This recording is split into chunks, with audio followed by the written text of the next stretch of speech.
Today we're going to unpack a real historical puzzle. It's all about a royal decree where a pagan emperor gives a religious scholar just an unbelievable amount of power and resources to go and rebuild an entire culture. It's one of those stories that lives right at the intersection of faith, politics, and just raw imperial power. And this is the central question, right? How in the world did a Persian king end up bankrolling a Jewish revival? We're talking about the Persian Empire, the absolute superpower of its day, pouring its own money into restoring the religious life of a people they had conquered. So why would King Artaxerxes do this? Really, what was in it for him? Well, to answer that, we have to meet our main character. See, this whole thing isn't just about some imperial decree. It's really about the man at the very center of it all, a guy named Ezra. And Ezra was a man with one single driving purpose. He wanted to restore the law of God to the heart of his people. So that brings up another question. Why Ezra? Out of all the people in the massive Persian Empire, why was he the one picked for this absolutely monumental task? Well, let's just say his resume was pretty impressive. Okay, the source of Ezra's authority is laid out right here. This is key. He could trace his family line directly back through Sariah, Hilkiah, Zadok, Phinehas, all the way to Aaron, the very first high priest of Israel. Now, this wasn't just a fancy family tree. This was an unbroken, documented chain of religious legitimacy. It gave him a kind of credibility that was simply unmatched. And he wasn't just a priest by birth. The text calls him a scribe, but you gotta forget the idea of some guy just copying documents. No. In this context, a scribe was a master scholar, an expert in both religious and civil law. The text says he was well-versed in the law of Moses because he had literally devoted his entire life to studying and teaching it. He was the expert of his day. So, with his mission officially approved by the king, Ezra sets out from the heart of the empire, Babylon, and heads for Jerusalem. And believe me, this was no weekend road trip. The journey itself took 4 full months. Just try to imagine the logistics, the constant danger, the sheer scale of moving a huge caravan across more than 800 miles of ancient roads. This was a massive, massive undertaking, and it really shows you just how serious this mission was. All right, now we get to the real heart of the story, the official letter from King Artaxerxes. And this document, it's nothing short of astonishing.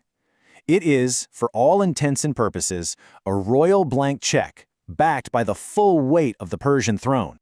Just listen to this opening. Artaxerxes, king of kings.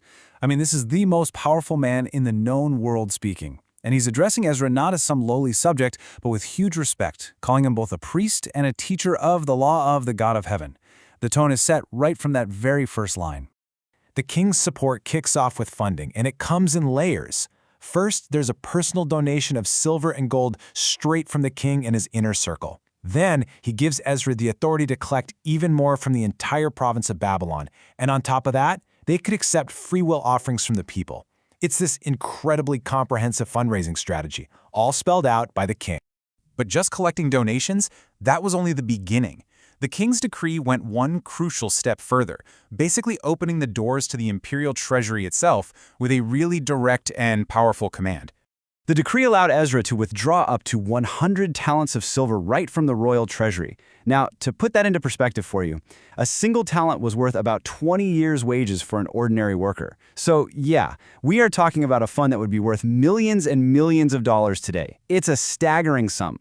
And this chart here shows you the full scope of what the king was providing.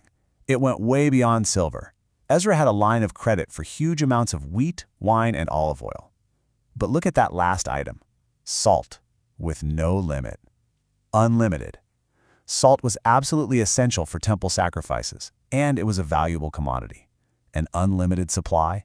That was a powerful symbol of the king's total commitment to this project. And here's a crucial point. This wasn't just about rebuilding a building. It was about rebuilding an entire religious system.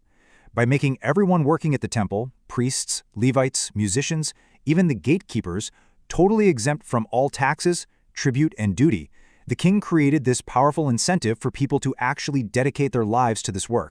So the financial backing was mind-boggling, but the king gave Ezra something even more powerful than silver and gold. He gave him the full legal authority of the Persian state. This right here is the core of the decree's power. The king basically said, you know what? The law of your God is now also the law of the king.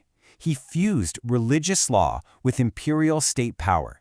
This gave Ezra the authority to enforce Jewish religious rules with the full backing of the entire Persian Empire. Think about that. So what did that look like in practice? Well, Ezra was basically told to create an entire judicial system from scratch. He could appoint judges and officials to administer justice for all of his people living across the entire Trans-Euphrates region. And his job was twofold: judge and teach. Enforce the law for those who knew it, and teach it to those who didn't. And let me tell you, the king's decree had teeth, serious teeth. Anyone who disobeyed this new fusion of religious and state law could be punished, and punished severely. The options that Ezra's courts had ranged from imprisonment and taking all your property to being banished, all the way up to the death penalty. This was absolute, unchecked authority. So when you put it all together, this letter from Artaxerxes is truly one of the most remarkable political documents in ancient history. It's just a masterclass in delegating authority. But that question still hangs in the air. Why?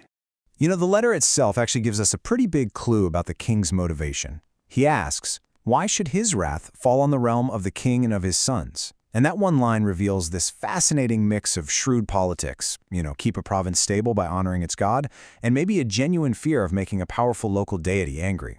It was a common Persian strategy, really. Keep the local gods happy, and the empire stays secure.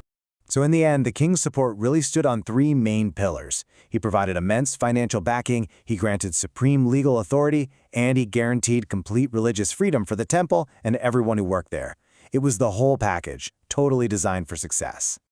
But for all the political analysis we can do, Ezra saw things much, much more simply. He was convinced that this incredible turn of events, a foreign king's heart being moved to support his mission, wasn't the result of clever politics at all. No, he saw it as divine intervention. He says it over and over. It was only possible because the hand of the Lord my God was on me. And that really leaves us with our final question. When we look back at this incredible story, are we seeing a calculated political move by a very wise emperor to keep a region peaceful, or are we seeing a moment where divine will actually works through the halls of secular power? The story of Ezra seems to suggest that the answer might just be both.